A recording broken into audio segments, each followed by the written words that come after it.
ذمہ داری ہے، اگر ماں ہے تو بیٹے کی ذمہ داری ہے، اگر بھائی ہے تو بہن کی ذمہ داری ہے، اسی طرح اولاد ہے تو باپ کی ذمہ داری ہے، اگر بیٹی ہے تو باپ کی ذمہ داری ہے۔ اللہ تعالیٰ نے ان عورتوں کو زینت بخشی ہے، گھر کے اندر وہ رہے گی، گھر کا کام کاج کرے گی، گھر کے بچوں کو پرورش کرے گی، اور مرد اس کی خدمت کرے گا، مرد ان کی ضروریات کی تکمیل کرے گا۔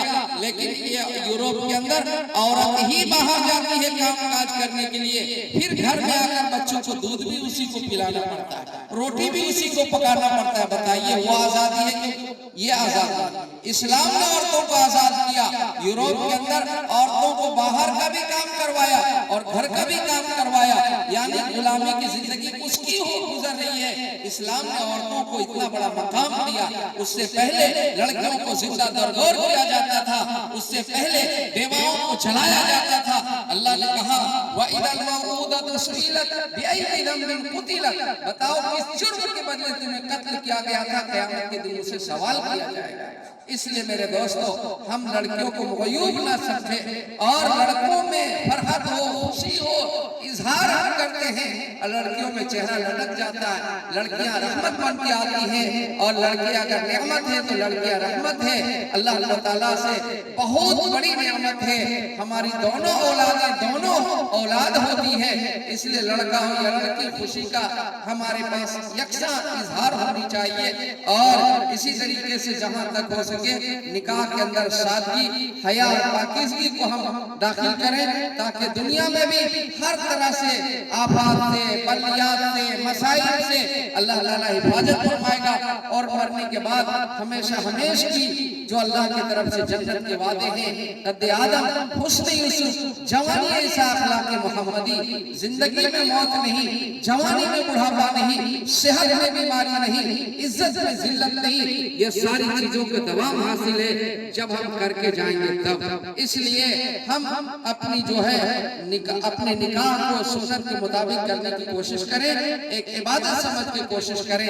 اور مولانا نے جن باتوں کی طرف ہم سب کے دل و دماغ کو جھنجھوڑا، خاص کر کے ہماری جو اولادیں آ رہی ہیں، ان اولادوں کو دینی تعلیم سے آپ آراستہ کیجئے، ان کو ڈاکٹر بھی بنائیے، ان کو انجینئر بھی بنائیے، ان کو لائر بھی بنائیے، ان کو پروفیسر بھی بنائیے، ان کو IAS بھی بنائیے۔ اللہ کرے اعلیٰ سے اعلیٰ ترقی ہماری اولاد کو نصیب ہو جائے، لیکن ساتھ ساتھ کم سے کم اتنی تعلیم دے دیجئے کہ اس کا ایمان کو کوئی لوٹ نہ سکے، اس کی جو ہے آخرت کو کوئی برباد نہ کر سکے۔ آج اتنی کہانیاں ہو گئی، ایمرجنسی دیکھتے دیکھتے دیکھتے دیکھتے اب ایمرجنسی بھی جنرل بن جاتا ہے، ایمرجنسی دیکھتے دیکھتے ڈاکٹر کے پاس ایمرجنسی بھی جنرل بن جاتا ہے۔ ہم لوگ روز دیکھتے ہیں، آج ایسا ہو گیا، کل ویسا ہو گیا، یہاں وہ مرتد ہو گیا، وہاں وہ دین سے پھر گیا، تو یہ بھی اب کوئی ملال نہیں رہا، کوئی غم نہیں رہا، کوئی افسوس نہیں رہا۔ صحابہ کے زمانے میں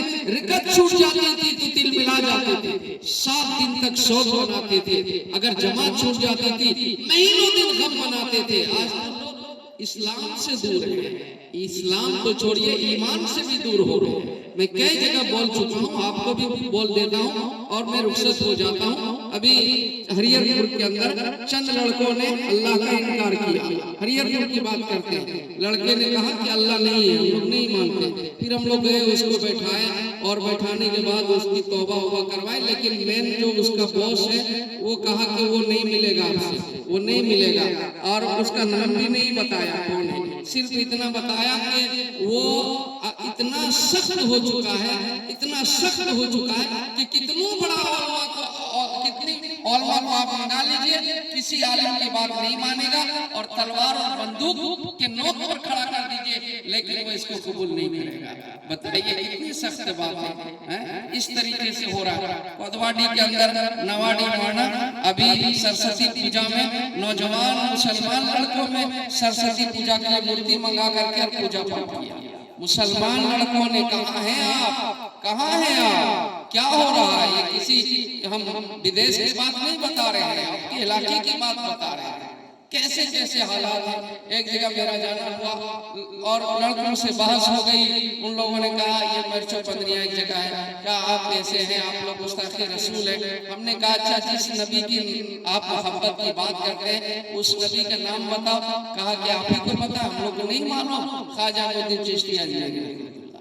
یہ حال ہے آپ کے ضلع کے, آپ کے علاقے کے. ایک جگہ نام نہیں بتاؤں گا, ایک مولانا صاحب کی 2 بچیاں غیر کے ہاتھ میں چلی گئی.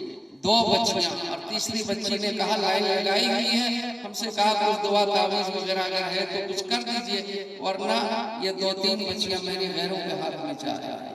عجیب ماحول ہے, عجیب حالات ہیں, اور ہم ہیں کہ خواب غفلت سے بیدار ہونے کے لیے تیار ہیں. وہ جا رہا ہے, وہ جا رہی ہے, ہم کو کیا واسطہ.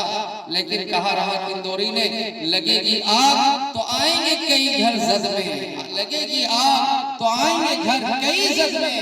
یہاں صرف ہمارا مکان تھوڑی ہے, ایسے حالات آئیں گے تو ہمارا گھر بھی نہیں بچنے جا رہا, ہماری نسلیں نہیں بچنے جا رہی. اس لیے اسلام نے وہاں پردہ پہرا لگایا. زنا حرام ہے, کہا غیر محرم کو دیکھنا ہی حرام ہے. دیکھو گے نہ وہاں تک پہنچو. سود حرام